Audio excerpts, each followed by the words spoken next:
योगी आदित्यनाथ जी ने जिस तरह से सत्ता में पार्ट 2 ये शुरू होते ही एक्शन मोड में काम करना शुरू किया है।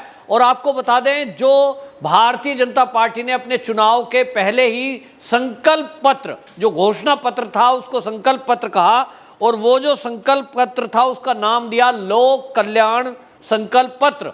वो जो है प्रस्तुत किया था, उसमें जो जो वादे किए थे, योगी आदित्यनाथ जी जैसे ही दोबारा मुख्यमंत्री बने हैं उसके बाद से उन्होंने 100 दिन का लक्ष्य रखा है कि 100 दिन के अंदर अंदर इन सभी योजनाओं पर काम शुरू हो जाना चाहिए। और एक्शन मोड में जिस तरह से काम हो रहा है उसमें एक काम योगी आदित्यनाथ की सरकार ने ऐतिहासिक किया है जो भारत के किसी भी राज्य में अभी तक नहीं हुआ है। और योगी आदित्यनाथ जी ने ये जो काम किया है ये वाकई में सनातन संस्कृति और सनातन संस्कृति के संवाहक, उनका रक्षण पालन करने वालों के कल्याण के लिए एक बोर्ड के गठन का फैसला। ये चुनाव के पहले ही उन्होंने संतों से, महंतों से ये वादा किया था कि उनके कल्याण के लिए कुछ ना कुछ वो योजना बनाएंगे और एक कल्याण बोर्ड बनाएंगे। और क्योंकि योगी आदित्यनाथ जी खुद एक महंत हैं, उनके जो मित्र मंडली है वो भी महंतों की है, और वो महंतों की जो समस्या है, जो संतों की समस्या है, वो उसको भली भांति समझते हैं। तो उत्तर प्रदेश में उनसे ये मांग रखी गई थी कि जो पुरोहित होते हैं, जो पुजारी होते हैं, जो बुजुर्ग संत होते हैं, जिनके बस की कहीं चलना फिरना आना जाना भी नहीं है, और कई बार बुढ़ापे के कारण, ज़्यादा गंभीर रोग होने के कारण खर्चा ज़्यादा होता है, कल्याणकारी योजनाएं अगर उनके लिए होंगी तो उनका जो परिवार का भरण पोषण है वो भी ठीक से हो पाएगा। जो संत हैं उनके लिए जो आगे का रक्षण पालन है उसमें सरकार की तरफ से जो योजना रहेंगी उनमें उनको सुविधा मिले। और जिस तरह से हमने देखा है कि हम अगर वाराणसी जाते हैं या हम अयोध्या जाते हैं, वहाँ पुरोहित होते हैं, उन पुरोहितों को केवल दान के माध्यम से जो पैसा मिलता है उसी पर वो आश्रित हैं और उसी से अपने बच्चों का भरण पोषण करते हैं। लेकिन अगर वो जो उनका परिवार है, जो ये पुरोहित हैं, इनका दान के ऊपर सारा कुछ निर्भर रहता है। और कई बार हमने देखा कि कुछ मंदिर के पंडित, पुरोहित ये इतने गरीबी की हालत में है कि उनका पेट भरना भी मुश्किल होता है। अब क्योंकि ये सामान्य वर्ग से होते हैं, ब्राह्मण वर्ग से होते हैं, तो इनको जो कोटा है उस कोटे की सुविधा भी नहीं मिलती है।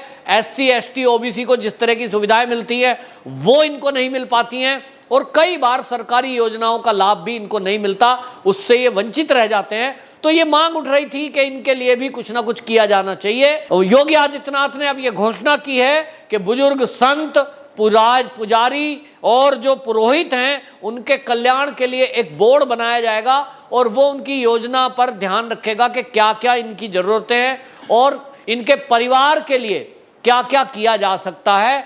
जब ये बुजुर्ग संत हैं, जब ये कहीं आ जा नहीं सकते, और कई संत तो ऐसे हैं जिनके पास आश्रम में उतने संसाधन नहीं है कि वो कुछ बीमारियों का इलाज करा सकें या भरण पोषण कर सकें, तो ये अपने आप में एक अनूठी पहल योगी आदित्यनाथ ने की है।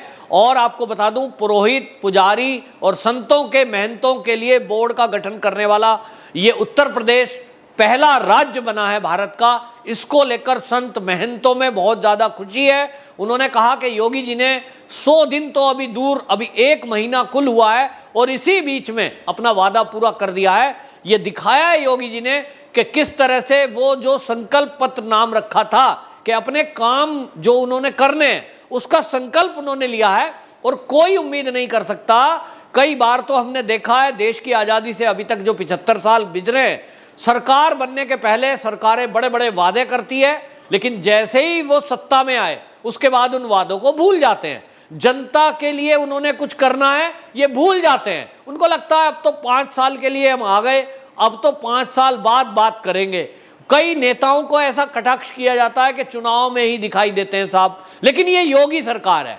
योगी सरकार बनते ही योगी जी ने जब दोबारा मुख्यमंत्री पद की शपथ ली है, अपने मंत्रिमंडल और विधायकों की बैठक की और उनको साफ साफ निर्देश दिया कि आप में से जो लोग मंत्री हैं, जो विधायक हैं, अपने अपने क्षेत्र में वो काम करें।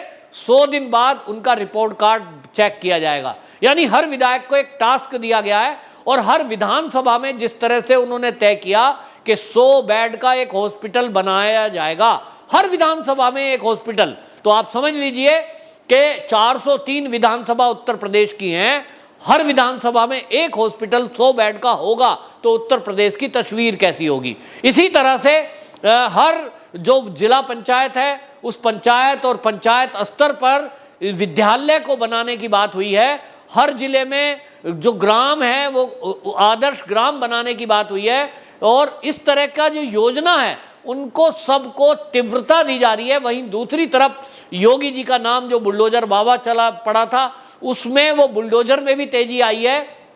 पूर्व विधायक हो या कोई बड़ा अफसर हो, जो भी अवैध संपत्तियां जिन्होंने बनाई है और जो अपराधी हैं उनके ऊपर डबल तेजी के साथ ये बुलडोजर चल रहा है। उत्तर प्रदेश की जनता अब ये देख रही है, भीषण इस समय गर्मी का मौसम चल रहा है, इस गर्मी के मौसम में भी जिस तरह से चुनाव के पहले बिजली आती थी वो बिजली अनवरत इस समय भी आ रही है। हर साल हमने देखा जब योगी सरकार नहीं थी 17 के पहले, गर्मी तो छोड़ो, सर्दियों के दिनों में बिजली नहीं आती थी, और गर्मी में तो लोड शेडिंग हमेशा होती रहती थी 12-12, 14-14 घंटे की, के साथ बिजली की उत्तर प्रदेश में कमी है। आज उत्तर प्रदेश में वही उत्तर प्रदेश है, वही कंज्यूमर है, बल्कि 17 से लेकर अभी तक लोगों ने एसी भी खरीदे हैं, कूलर भी खरीदे हैं, मकान भी बने हैं, यानी बिजली की खपत 17 से लेकर अभी तक तो बढ़ी है। लेकिन वो बिजली का कट अब कहां चला गया? क्योंकि बिल जमा हो रहे हैं, अधिकारियों का भ्रष्टाचार बंद किया गया है, और सत्ता के अंदर जो योगी जी बैठे हैं इनकी केंद्र के साथ तालमेल है, डबल इंजन की सरकार। यही एक बेनिफिट है कि आज की डेट में जिस तरह से उत्तर प्रदेश सरकार काम कर रही है केंद्र के साथ मिलकर के, उसका लाभ उत्तर प्रदेश की जनता को मिल रहा है।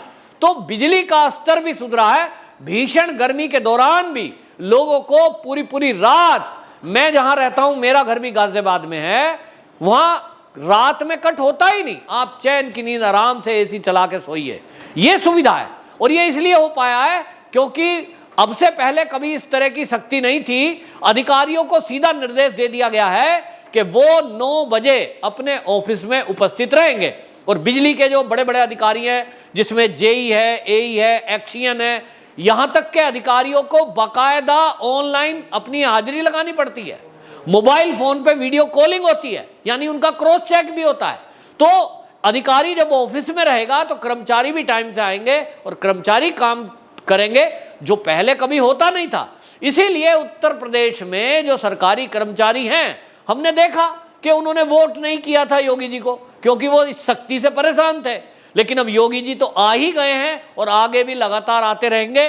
तो आपको बता दूं, योगी जी ने और जो घोषणाएं की हैं जिनको 100 दिन के अंदर अंदर पूरा करना है, उन्होंने कहा कि उत्तर प्रदेश में जैसे कि यूपी दिवस मनाया जाता था, इसी तर्ज पर हर जिला, 75 जिले हैं, 75 जिले में जिला दिवस भी मनाया जाएगा, स्थापना दिवस।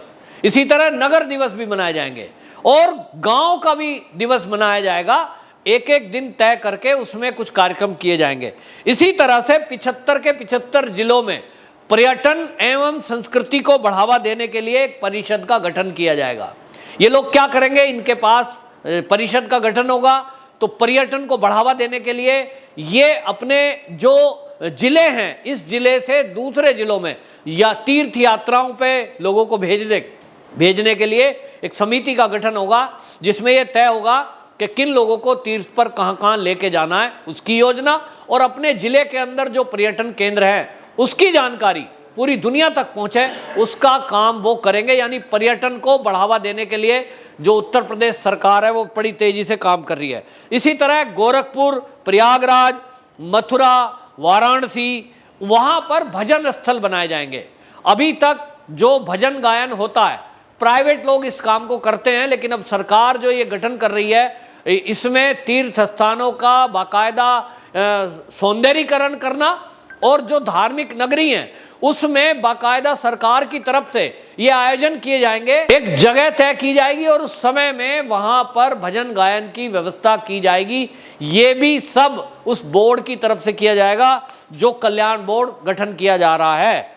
और इसी तरह से कुछ सर्किट, जो रास्ते हैं, वो बनाया जाएगा, जिसमें आपको बता दूं रामायण सर्किट, बुद्धिस्ट सर्किट, और इसी तरह से आध्यात्मिक सर्किट, शक्तिपीठ, कृष्ण ब्रज और बुंदेलखंड, महाभारत सर्किट, इस तरह के कुछ रास्ते बनाने का तय हुआ है कि एक सड़क से दूसरी सड़क को जोड़ना, यानी तय है बिल्कुल। योगी आदित्यनाथ जी अपना जो संकल्प पत्र है उसको 100 दिन के अंदर अंदर पूरी तरह से पूरा करना चाहते हैं।